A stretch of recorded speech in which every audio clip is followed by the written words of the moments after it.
What happens when a harmless night out leads to the knock that ends your marriage? How can a single laugh, a shared photo, and a stranger's walk home turn into legal papers served at my own front door? Can you really call it a joke when the punchline is your husband waiting in the dark with proof of everything? Before we dive deeper into this story, I have one small request. Please subscribe, drop a like, comment, and hit that hype button to boost this channel so more people can discover these incredible stories. The music was too loud, the wine was flowing, and for the first time in months, I felt alive. Jasper's apartment buzzed with laughter and conversation, a stark contrast to the suffocating silence that had become my marriage to Caleb. At 33, I was tired of feeling invisible, tired of being the dutiful wife to a high school teacher who came home every day with the same exhausted expression and the same 3 topics of conversation. "Evadne, you look incredible tonight," Jasper said, sliding up beside me with that easy confidence I remembered from his college days with Caleb. His hand brushed my lower back as he handed me another glass of wine. "Marriage suits you," I laughed, perhaps a bit too loudly. "Does it? Because some days I feel like I'm disappearing." "Trust me," he said, his eyes lingering on mine. "You're anything but invisible." The compliment sent a warm rush through me that I hadn't felt in years. When was the last time Caleb had looked at me like that? When was the last time anyone had made me feel desirable instead of just there? As the evening progressed, Jasper's attention became more obvious. He'd find excuses to touch my arm during conversations, lean in close when the music got loud, and make jokes that were just inappropriate enough to feel thrilling. When he playfully slapped my backside during a group photo, I should have said something.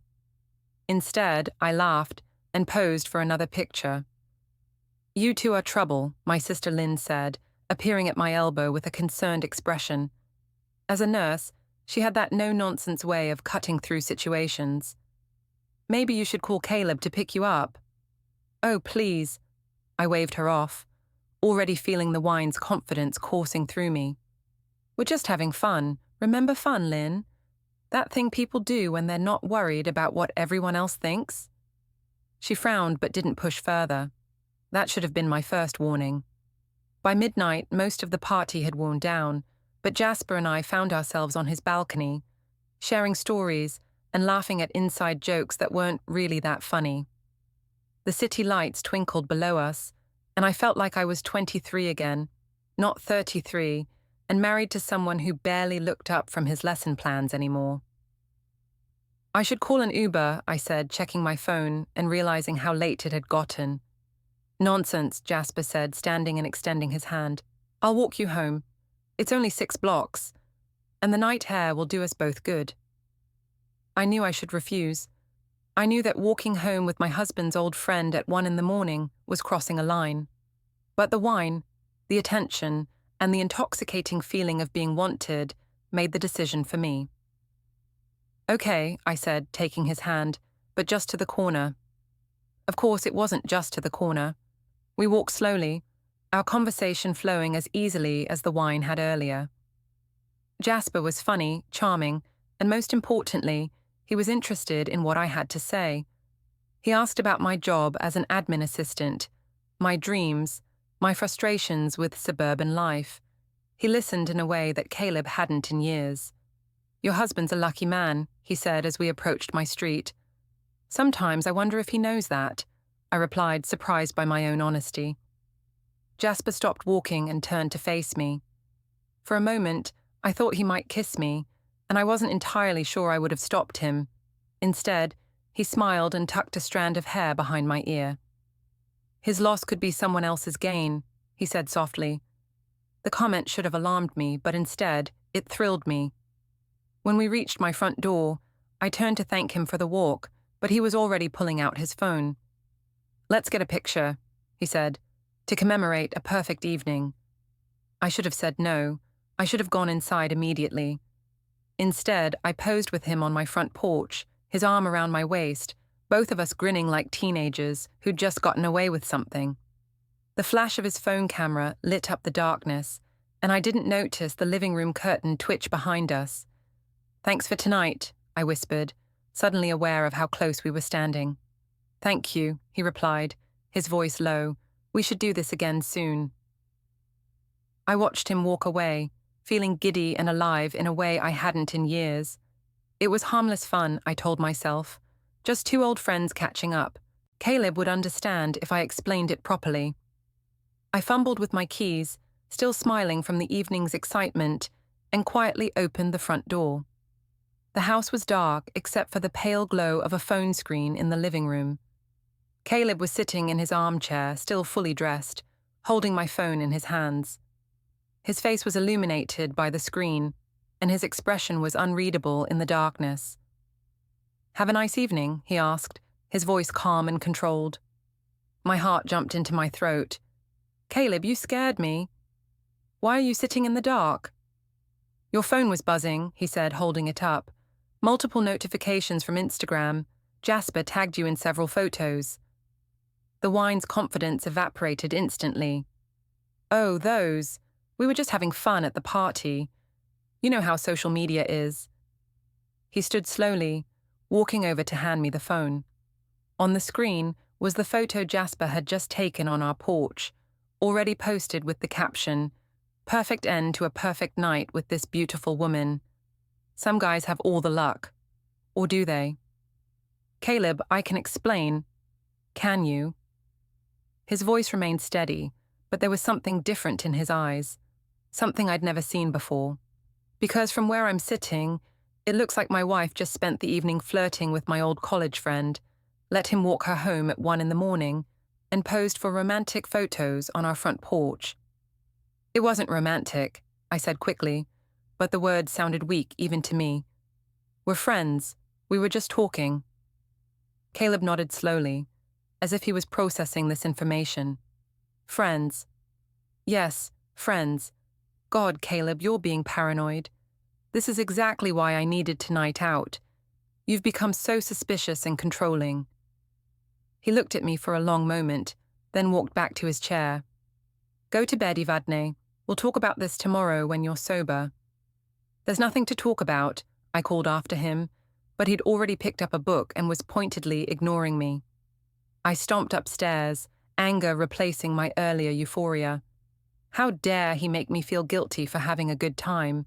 How dare he spy on my social media and wait up like some kind of prison warden? This was exactly the kind of controlling behavior that had driven me to seek friendship elsewhere in the first place. As I got ready for bed, I found myself composing angry text messages to Jasper in my head, complaining about Caleb's reaction. But something stopped me from actually sending them. Some small voice in the back of my mind suggested that maybe, just maybe, I had crossed a line tonight, but I pushed that voice away. I was a grown woman who deserved to have friends and fun. If Caleb couldn't handle that, it was his problem, not mine. I fell asleep planning how I would explain to him tomorrow that his jealousy was the real problem in our marriage, not my innocent friendship with Jasper. I had no idea that downstairs, Caleb was taking screenshots of every photo, every comment, and every flirtatious exchange that Jasper had posted throughout the evening. The next morning, I woke up with a wine headache and a determination to take control of the narrative. Caleb had already left for school, leaving behind only a cold cup of coffee and an atmosphere so tense I could practically taste it. I scrolled through my phone over breakfast, looking at the photos from last night with fresh eyes. Okay, maybe Jasper's captions were a bit flirty, but that was just his personality. He'd always been a charmer, even back in college. Caleb knew that about him. The fact that he was choosing to read something sinister into innocent fun said more about the state of our marriage than anything else. My phone buzzed with a text from Jasper. "Hope you didn't get in too much trouble last night. Your husband always was a bit uptight." I stared at the message, feeling a flutter of validation. Someone understood how unreasonable Caleb was being. Before I could second-guess myself, I typed back, "Don't worry about it. Some people just don't know how to have fun anymore." The response was immediate. "Their loss. You looked absolutely stunning last night. Can't stop thinking about our conversation. My cheeks flushed with pleasure. When was the last time Caleb had told me I looked stunning? When was the last time he'd said he couldn't stop thinking about anything I'd said? I decided to post something on Instagram, a subtle way to show that I wasn't going to be made to feel ashamed for having a social life. I chose one of the group photos from the party, one where Jasper and I were standing close, but not inappropriately so, and captioned it, "Sometimes you need a night out to remember who you are. Grateful for friends who see the real me. No apologies, living my best life." Within minutes, the likes and comments started rolling in.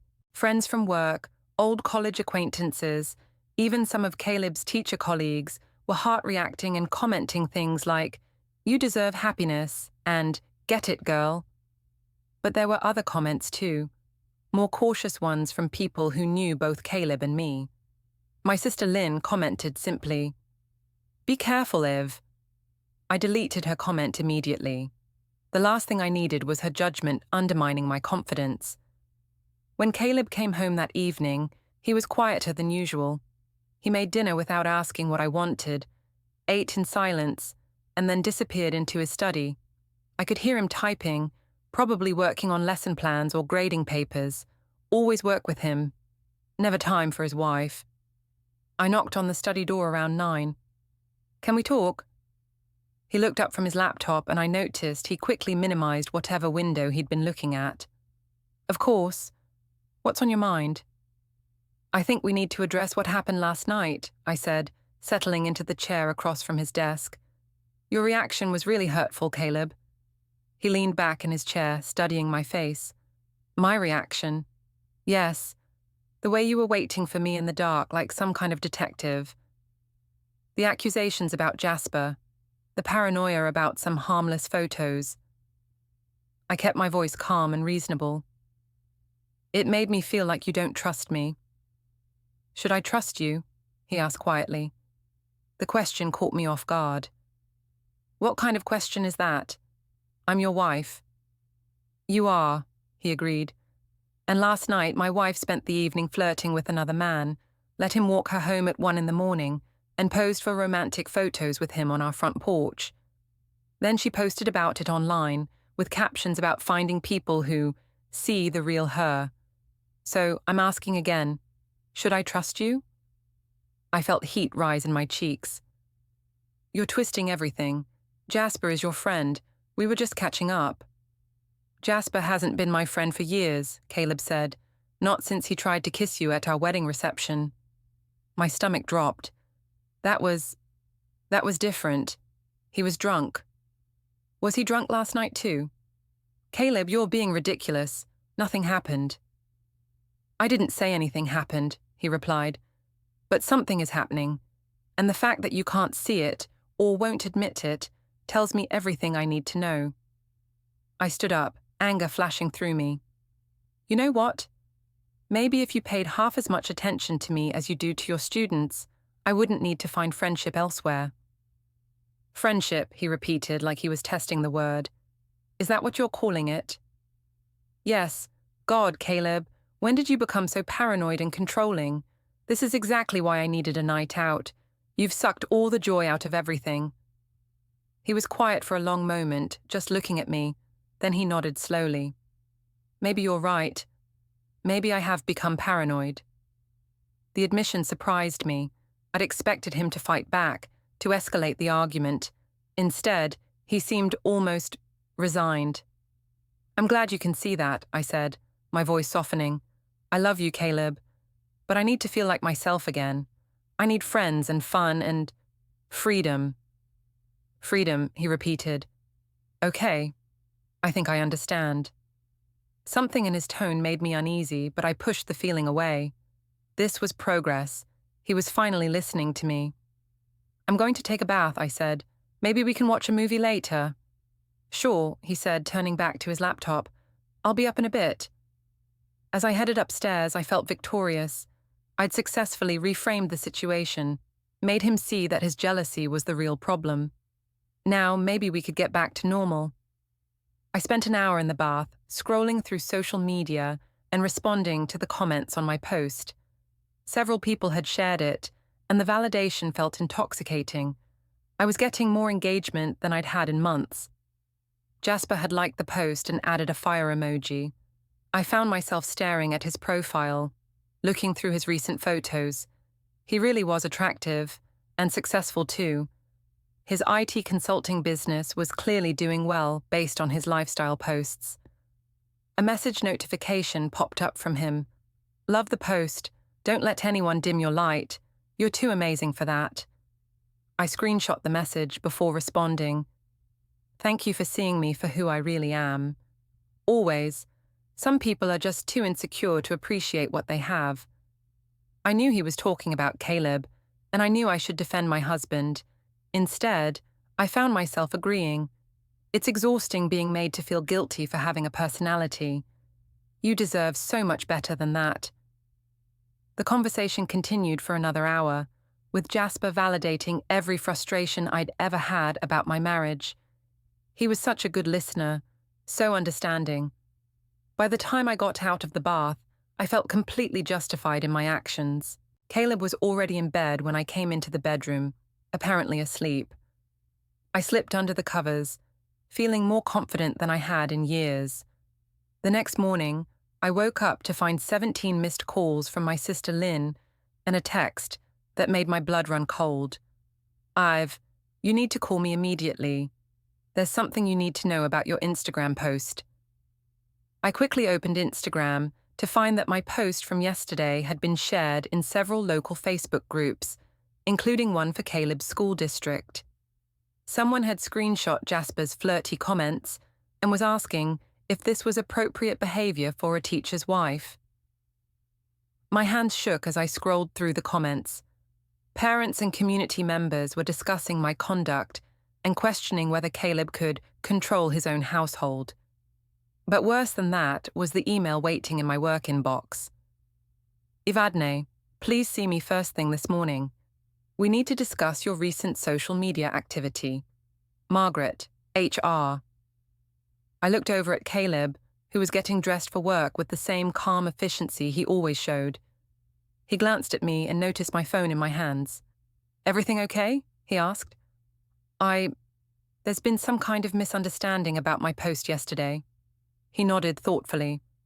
"Social media can be tricky that way. Things can get taken out of context pretty easily." His calm response somehow made everything worse. I wanted him to be angry, to fight with me, to show some emotion. Instead, he seemed almost prepared for this. "Caleb, I think someone is trying to cause problems for us." "Maybe," he said, straightening his tie. "Or maybe actions have consequences. I guess we'll find out."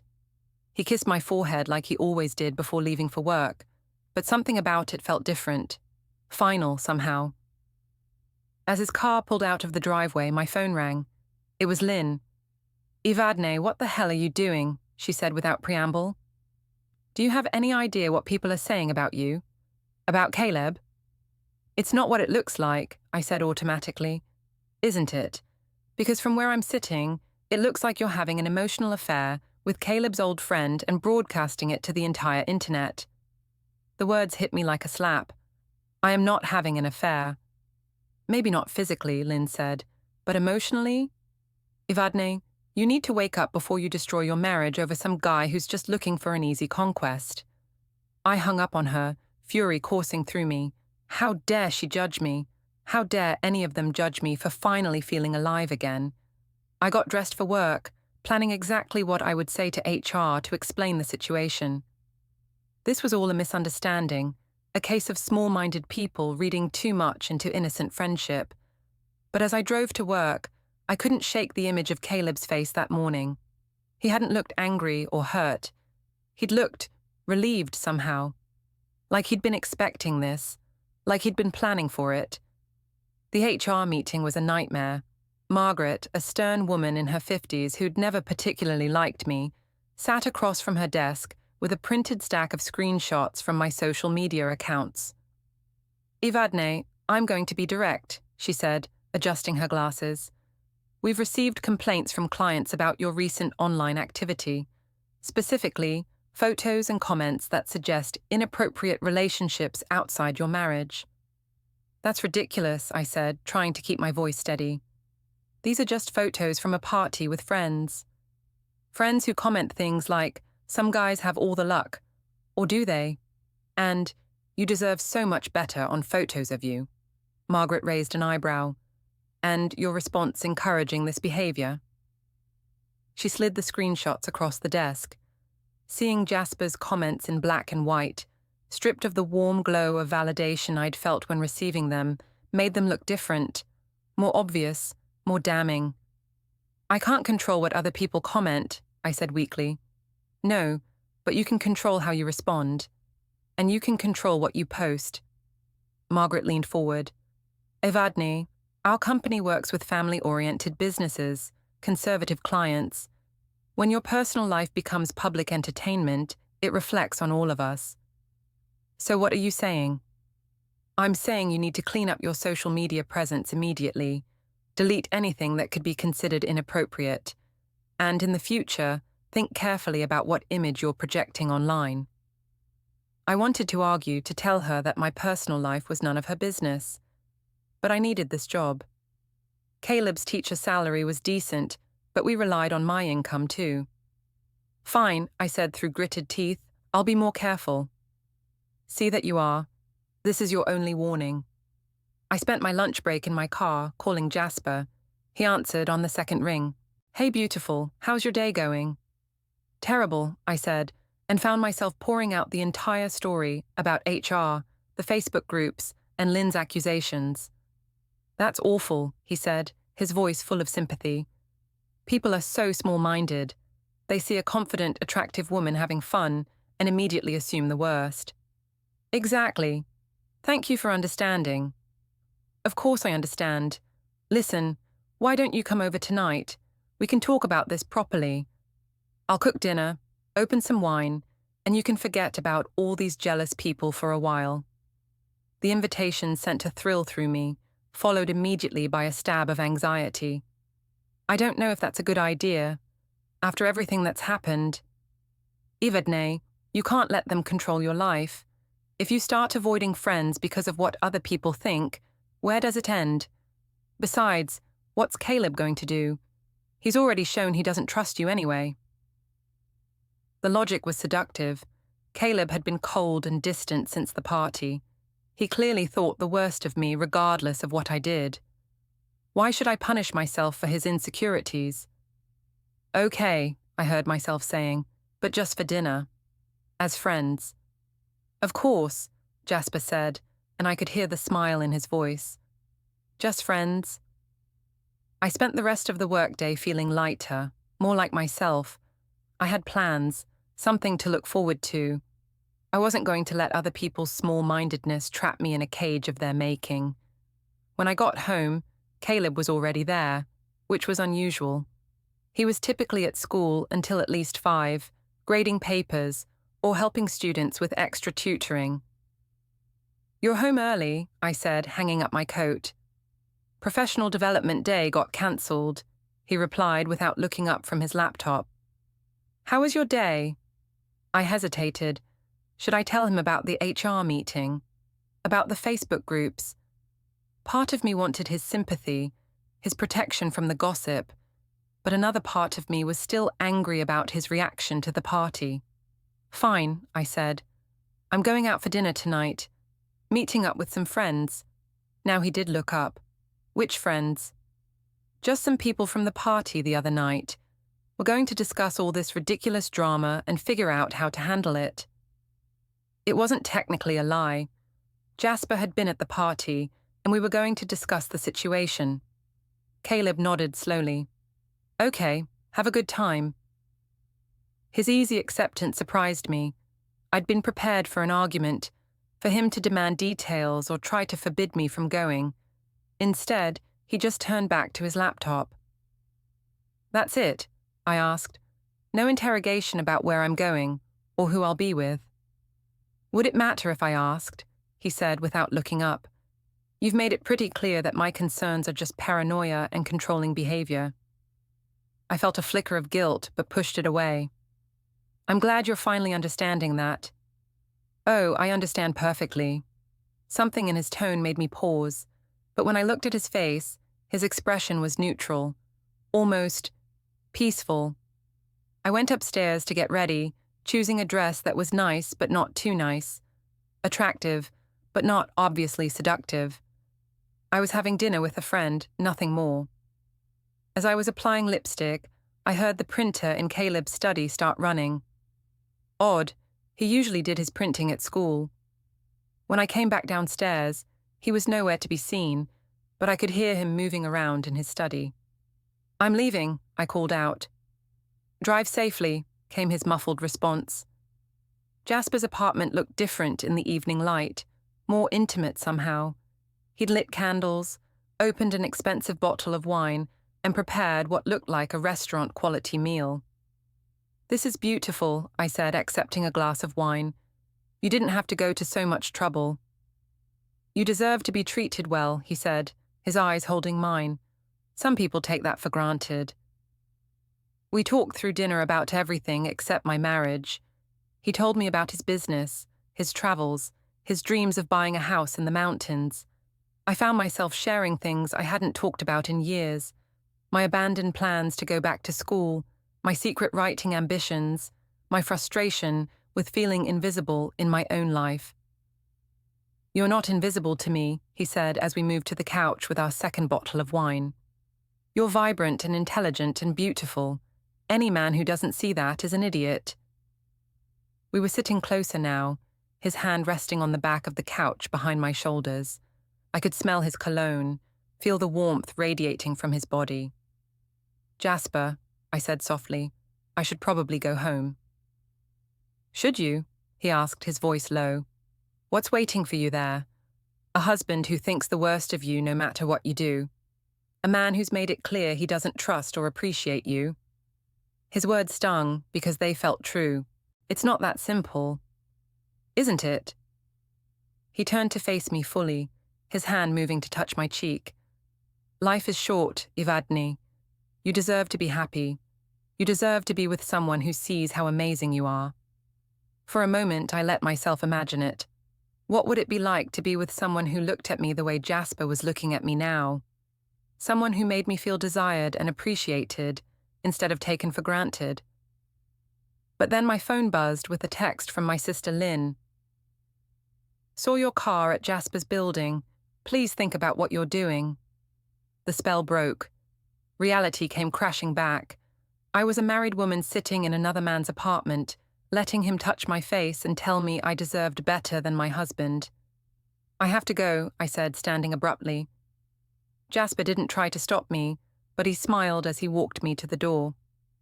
Think about what I said, Evadne. You don't have to settle for a life that makes you miserable.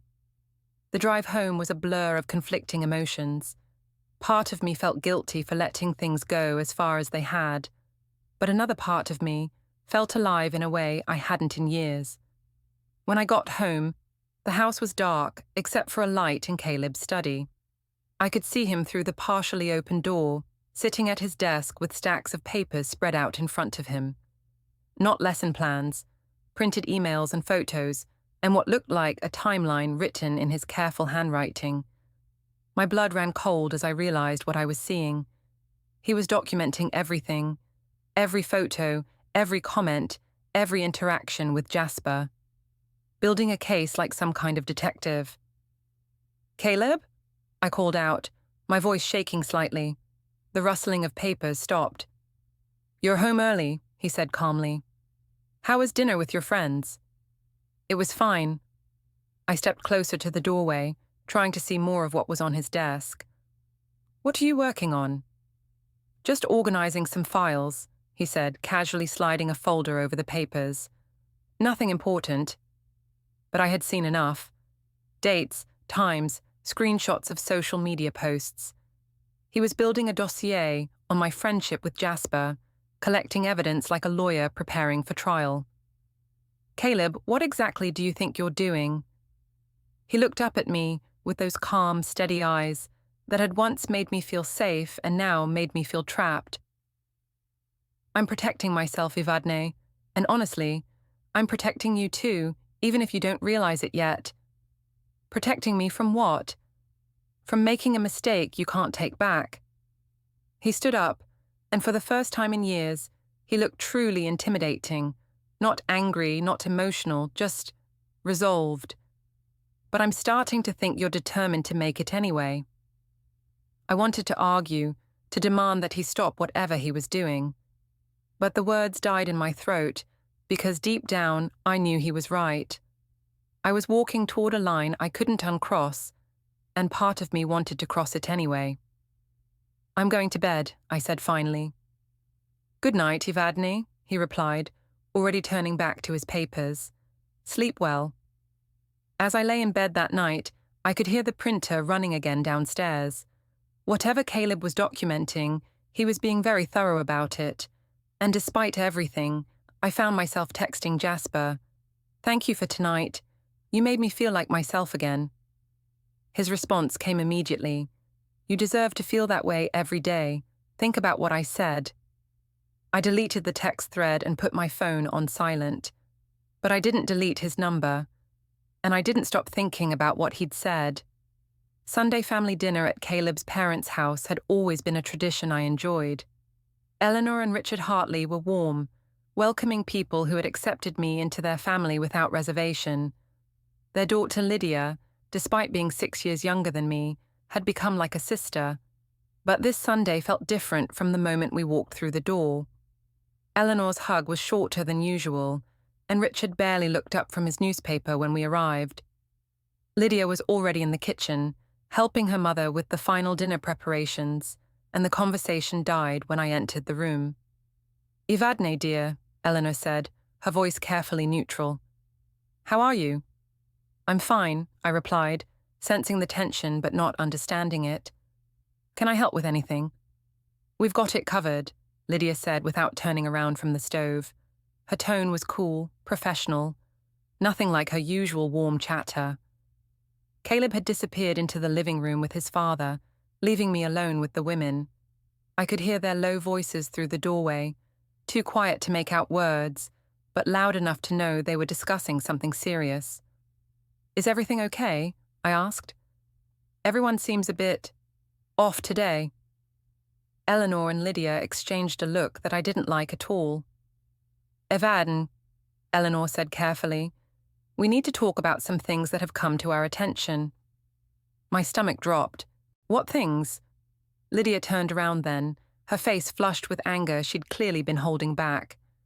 "The things you've been posting online, the photos with Jasper, the comments about finding people who see the real you. Ring any bells?" "Lydia," Eleanor warned, but her daughter was already in full swing. "No, Mom, someone needs to say this. Evadne, what the hell do you think you're doing? Caleb is one of the best men I know, and you're humiliating him publicly with some sleazy guy who's obviously just trying to get into your pants." The bluntness of her words hit me like a physical blow. "That's not what's happening. Jasper is just a friend." "A friend?" Lydia laughed harshly. "Is that what you call someone who posts photos of you with captions about how some guys have all the luck? Someone who tells you that you deserve better than your husband in public comments for everyone to see?" "You don't understand the context. I understand that my brother comes home every day looking like someone kicked his dog, and meanwhile his wife is flirting online with another man for the whole world to see." Eleanor stepped between us. "Girls, please, let's sit down and discuss this calmly." But I was beyond calm. The wine I'd had with lunch, combined with the stress of the past week, had lowered my inhibitions completely. "You know what? I'm tired of being judged for having friends. I'm tired of being expected to be the perfect, boring housewife who never talks to anyone or has any fun. Maybe if Caleb paid half as much attention to me as he does to his students, I wouldn't need to find friendship elsewhere." The kitchen went dead silent. Even the men's conversation in the living room stopped. "Friendship," Lydia repeated, her voice dangerously quiet. "Is that what you're calling emotional cheating now?" "I am not cheating." "Aren't you? Because from where I'm standing, it looks like you're having an affair with my brother's old friend and justifying it by blaming Caleb for not being attentive enough." Richard appeared in the doorway, his face stern. "What's all this shouting about?" "Dad, maybe you should ask Evadne about her new friendship," Lydia said, making air quotes around the word. I felt trapped, surrounded by people who were determined to misunderstand the situation. "Where's Caleb? I want to talk to my husband." "He's outside," Richard said, "getting some air." I pushed past them and found Caleb sitting on the back porch, staring out at his mother's garden. He looked up when I approached, and his expression was unreadable. "Your family is attacking me in there," I said, sitting down beside him. "Are they?" he asked mildly. "Or are they just concerned about what they're seeing?" "You told them about Jasper." "I didn't have to. Lydia follows you on Instagram, remember? She saw everything herself." The reminder hit me like a cold splash of water. I'd been so focused on defending myself that I'd forgotten how public social media really was. "Caleb, I need you to understand something. Nothing inappropriate has happened between Jasper and me. We're friends. That's all." He was quiet for a long moment, still staring out at the garden. "Evadne, can I ask you something?" "Of course." If our positions were reversed, if I was spending evenings with an attractive female friend, letting her walk me home at midnight, posing for romantic photos with her, and exchanging flirty messages online, how would you feel? The question stopped me cold. I tried to imagine Caleb with another woman, someone who made him laugh and feel appreciated, someone who told him he deserved better than his boring wife. "That's different," I said weakly. "How?" I couldn't answer because there was no good answer. Deep down, I knew that if Caleb was doing what I was doing, I'd be devastated. "I think," Caleb said quietly, "that you know exactly what's happening here, and I think you're choosing to continue anyway." "That's not true." He stood up and turned to face me. "Evadne, I've been married to you for 8 years. I know when you're lying to me, and I know when you're lying to yourself. The question is, what are you going to do about it?" Before I could answer, Lydia appeared in the doorway. "Dinner's ready," she said, her tone still cold. The meal was excruciating. Conversation was stilted and awkward, with long silences broken only by requests to pass dishes. I could feel everyone watching me, judging me, finding me wanting. Finally, I couldn't take it anymore. "You know what? I don't have to sit here and be treated like a criminal for having friends." "No one's treating you like a criminal," Eleanor said gently. "We're just worried about you. About both of you." "Well, don't be. Caleb and I are fine. Our marriage is fine. And I'm not going to apologize for refusing to live in a cage just to make other people comfortable." I stood up abruptly, my chair scraping against the floor. "Caleb, I'm going home. You can stay if you want, but I'm done with this inquisition." I grabbed my purse and headed for the door, expecting him to follow me, to choose his wife over his family's judgment. But he didn't. I drove home alone, fury and humiliation warring in my chest. How dare they gang up on me like that? How dare they make me feel like the villain when all I'd done was make a friend? My phone buzzed with a text from Jasper. "How's family dinner? Hope you're having a better Sunday than I am." Without thinking, I called him. "Evadne, you sound upset. What's wrong?" The sympathy in his voice was exactly what I needed. I found myself telling him everything. The confrontation with Lydia, the awkward dinner, Caleb's refusal to defend me. "I'm so sorry," Jasper said. "That sounds awful. They have no right to judge you for having friends." "Thank you. God, it's such a relief to talk to someone who understands." "Listen, why don't you come over? You shouldn't be alone when you're upset. I'll make you some tea and we can talk about this properly." I knew I should say no. After everything that had happened today, going to Jasper's apartment would be like throwing gasoline on a fire. But I was hurt and angry and tired of being made to feel guilty for every choice I made. "Okay," I said. "I'll be there in 20 minutes." As I drove to Jasper's, I told myself I was just going to a friend's house for emotional support. Nothing inappropriate would happen. I just needed someone who understood me, someone who didn't think I was a terrible person for wanting to feel alive. But deep down, I knew I was lying to myself. And for the first time, I didn't care. When Caleb came home 3 hours later, I still wasn't there. But there was an envelope on the kitchen table with my name on it in his careful handwriting. Inside was a single sheet of paper with a list of dates, times, and locations. Every interaction I'd had with Jasper, documented with meticulous precision. At the bottom, in his teacher's red pen, he'd written, "I know where you are tonight, I know what you're doing, and I know what comes next. The choice is yours, but the consequences are mine to decide." I found the note when I came home at midnight, my lipstick smudged and my dress wrinkled, smelling like Jasper's cologne. Caleb was nowhere to be found, but I could hear the printer running in his study again, building his case, one piece of evidence at a time. The week following the family dinner disaster passed in a strange, tense calm. Caleb went about his daily routine with an almost eerie normalcy, making coffee, grading papers, watching the evening news. But there was something different about him. Something final. He stopped asking where I was going when I left the house. He stopped commenting on my social media posts or my late nights out. He even stopped sleeping in our bedroom, claiming the guest room was quieter for his early morning routine. At first, I was relieved. The constant tension and arguments had been exhausting. If Caleb wanted to sulk and give me the silent treatment, that was his choice. It certainly made it easier for me to continue my friendship with Jasper without constant interrogation. But as the days wore on, his calm acceptance began to unnerve me more than his anger had. "He's planning something," my sister Lynn said when I called her Tuesday evening. "Men like Caleb don't just give up and accept infidelity. They plan." "It's not infidelity," I said automatically, though the words felt hollow even to me. "Evadne, please. I'm a nurse, not an idiot. I know what emotional affairs look like, and I know what they lead to. The question is, do you want to save your marriage, or are you committed to destroying it?" I hung up on her again. I was tired of everyone acting like I was the villain in this story. Caleb had checked out of our marriage long before Jasper came along. I was just finally admitting that I deserved better. Wednesday night, Jasper and I had dinner at a small restaurant downtown. It was our first truly public date, though I still insisted to myself that it wasn't a date, just dinner between friends. But when he reached across the table to hold my hand, I didn't pull away.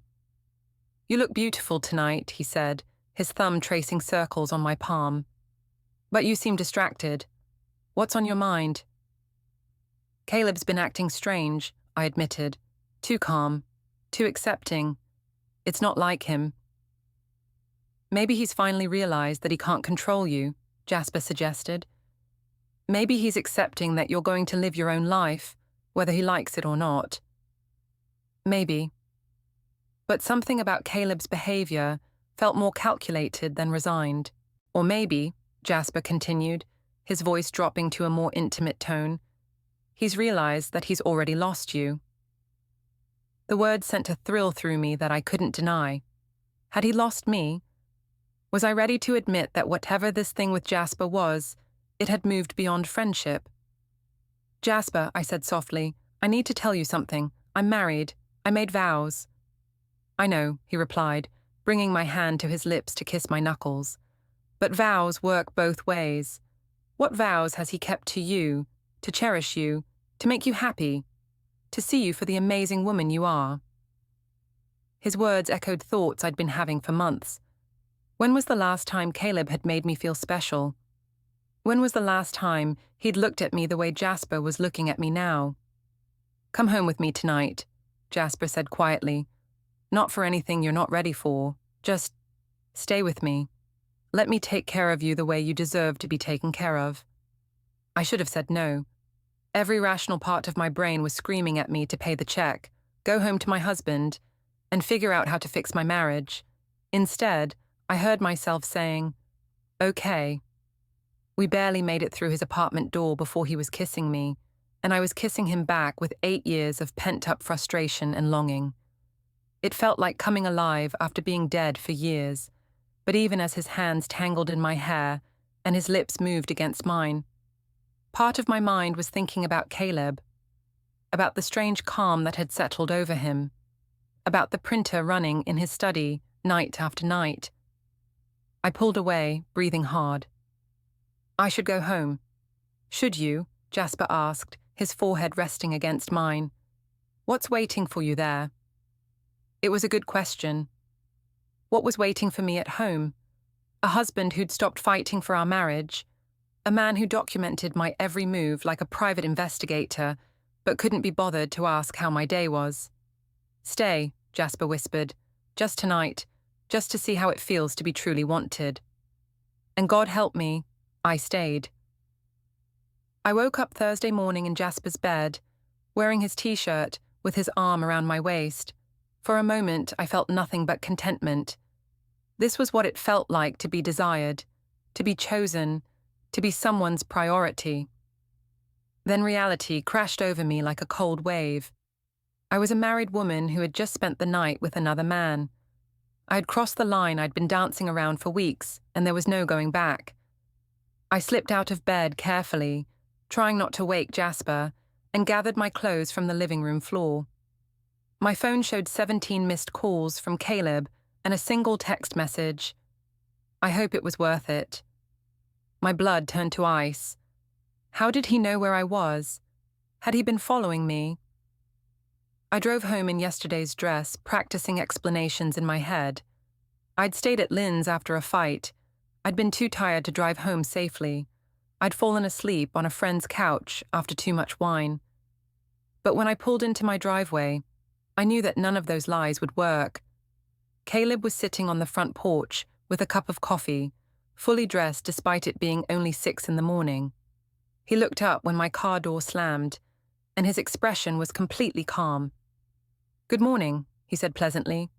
"How was your night?" "Caleb, I can explain." "Can you?" He stood up, and I noticed he was holding a manila folder. "Because I'm curious to hear how you explain spending the night at 1247 Oak Street, apartment 3B, Jasper's apartment." My mouth went dry. "How did you know where you were?" He smiled, but it didn't reach his eyes. "Evadne, I've been documenting your activities for 3 weeks.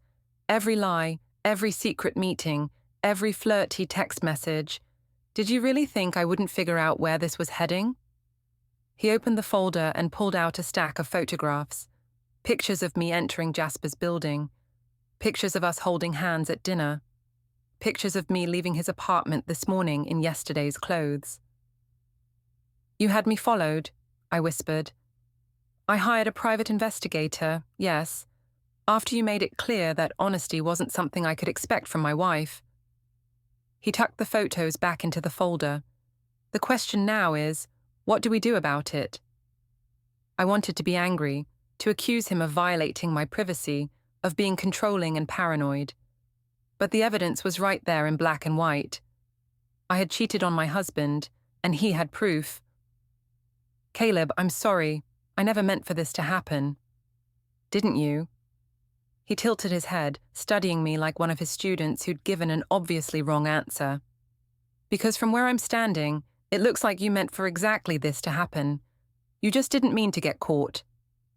"That's not true, isn't it? You've been escalating the situation for weeks, Evadne. Every time I tried to talk to you about appropriate boundaries, you accused me of being controlling. Every time I expressed concern about Jasper's intentions, you told me I was paranoid. You wanted this affair, and you wanted me to be the bad guy for trying to stop it." His words hit me like physical blows because they were true. I had wanted Jasper's attention. I had enjoyed the thrill of the forbidden, and I had resented Caleb for trying to interfere with something that made me feel alive. "What happens now?" I asked quietly. Caleb was quiet for a long moment, looking out at our quiet suburban street, where neighbors were beginning to emerge for their morning routines. "Now," he said finally, "you have a choice to make. You can end this thing with Jasper immediately, delete his contact information, and commit to working on our marriage with a counselor. Or... He looked at me directly, and I saw something in his eyes I'd never seen before. Not anger, not hurt, but a kind of cold resolve that made my blood freeze. Or you can pack your things and move in with your boyfriend, because I won't share my wife with another man, Ivadne, not for one more day. The ultimatum hung in the air between us like a sword. I wanted to choose my marriage, to fall into his arms and beg forgiveness and promise to never see Jasper again. But even as I opened my mouth to say the words, my phone buzzed with a text from Jasper. "Missing you already. Last night was perfect. Can't wait to see you again." And I realized that I wasn't ready to give up the way he made me feel. Not yet. "I need time to think," I said. Caleb nodded slowly, as if he'd expected that answer. "You have until Sunday. That's 3 days to decide what kind of life you want to live and what kind of person you want to be." He walked past me toward the front door, then paused. "Oh, and Ivadne? You should know that I've already spoken to a lawyer. If you choose Jasper, the divorce papers will be filed Monday morning, along with all the evidence of your affair." The door closed behind him with a quiet click, leaving me standing alone in my driveway, still wearing yesterday's clothes, holding my phone with Jasper's message glowing on the screen.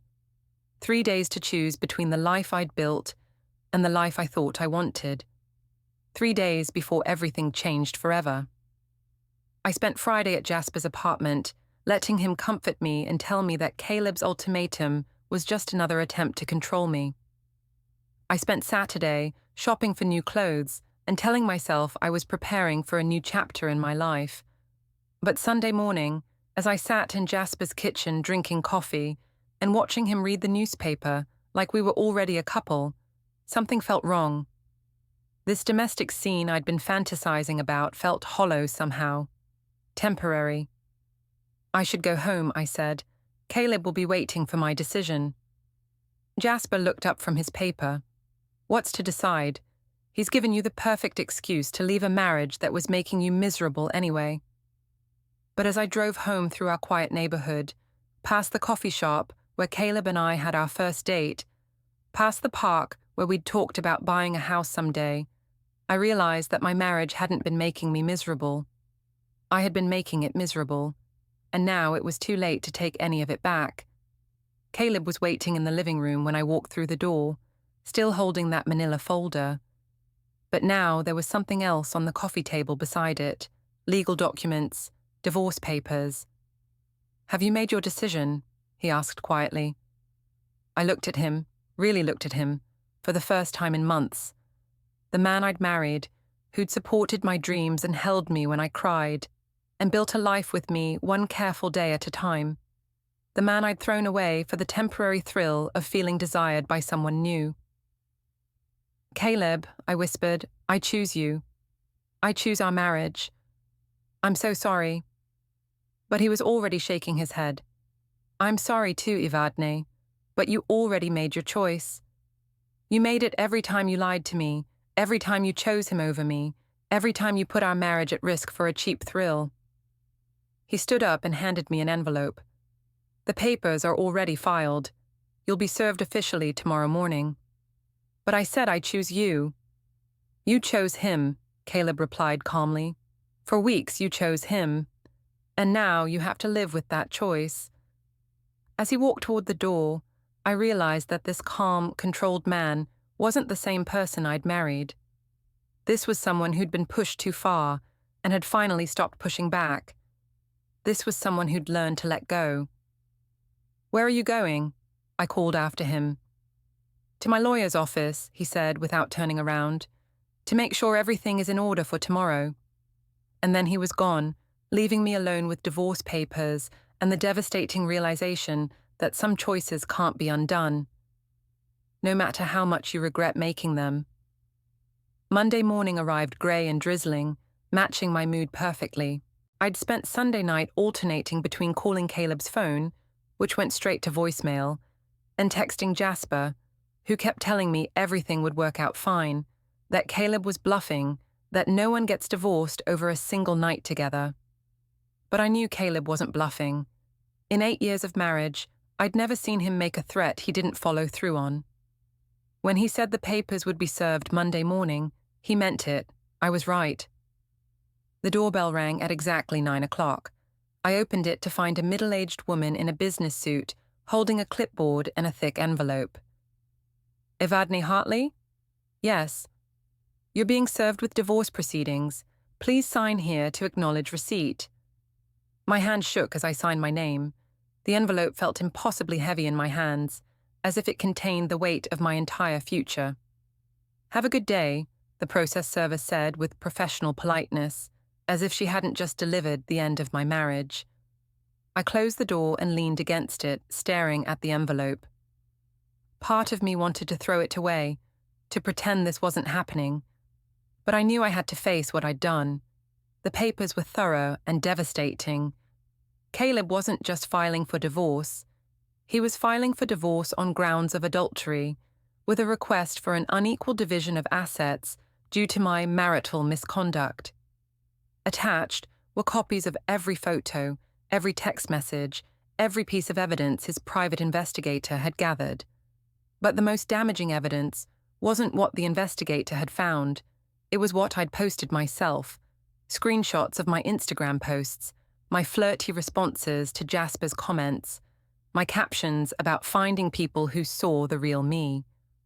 All of it time-stamped and documented with meticulous precision. I looked like exactly what I was, a married woman having a very public emotional affair that had turned physical. My phone rang. It was my sister Lynn. Evadne, I just heard from Mum. She said Caleb called her this morning about the divorce. Please tell me this isn't real. It's real, I said numbly. Oh, honey. Lynn's voice was soft with sympathy, but I could hear the disappointment underneath. What happened? I thought you were going to end things with Jasper and work on your marriage. I tried. I told Caleb I chose him, but he said it was too late. He'd already filed the papers. Wait, Lynn's tone sharpened. You told him you chose him. When? Yesterday, after he gave me the ultimatum. Evadne, where were you Friday and Saturday night? I was quiet too long. Oh my God, Lynn breathed. You were with Jasper, weren't you? Even after Caleb caught you. Even after he gave you a chance to save your marriage. I needed time to think. You needed time to think. You spent your thinking time in another man's bed. Lynn's voice rose with incredulous anger. Evadne, what is wrong with you? I hung up on her, but her words echoed in my head. What was wrong with me? Why had I kept seeing Jasper even after I'd been caught? Why had I thrown away my marriage for someone I'd known for 3 weeks? My phone buzzed with a text from Jasper. Hey, beautiful. How did things go with Caleb? Ready to start our new life together? The casual tone of his message suddenly made me feel sick. Our new life together? When had we discussed a new life together? When had this become about a future instead of just stolen moments and exciting secrets?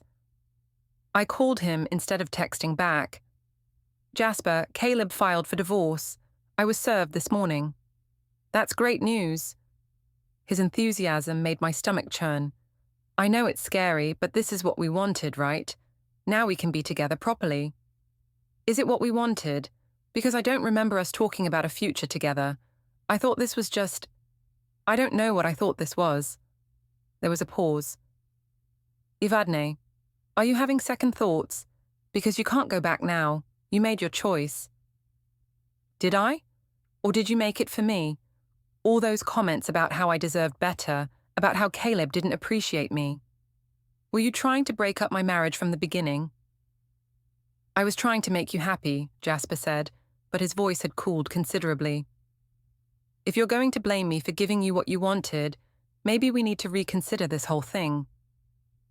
Maybe we do, I said, and hung up. I spent the rest of Monday in a haze, trying to process what my life had become.